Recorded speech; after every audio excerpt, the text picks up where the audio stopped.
Welcome to This Week This Morning, the weekly video that gets you up to speed on the week's most important developments for your business and your taxes. This week, we continue our coverage on the next stimulus package, which will be some combination of the Democrats' HEROES Act and the Republicans' HEALS Act. So, what do we know this week? First, 30 million Americans know that federal unemployments have lapsed and will not be reinstated until late August at the earliest. Many taxpayers could be waiting until mid-September to see the PUA catch up in their unemployment check. It's going to depend on how long Congress takes to pass the bill into law, as well as how quickly your state unemployment office can implement the new benefits program. But on the positive side, Senate Majority Leader Mitch McConnell stated that he would begrudgingly support a bill that included extending the $600 federal subsidy, known as the PUA, if it was necessary to get the deal done.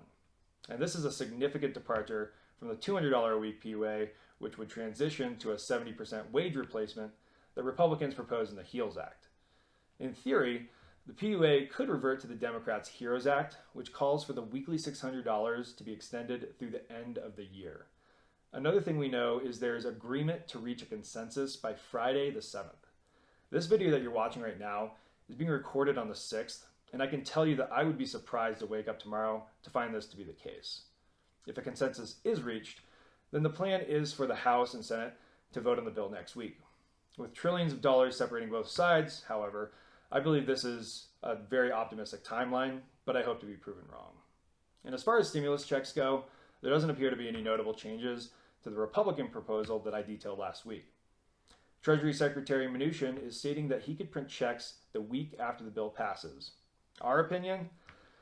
That appears to be unlikely due to the fact that the IRS would have to recalculate benefits based on the changes to qualifying dependents. This would require them to source data from returns that it had not previously. Last, we know that the liability shield for businesses is likely to be diluted in the final bill.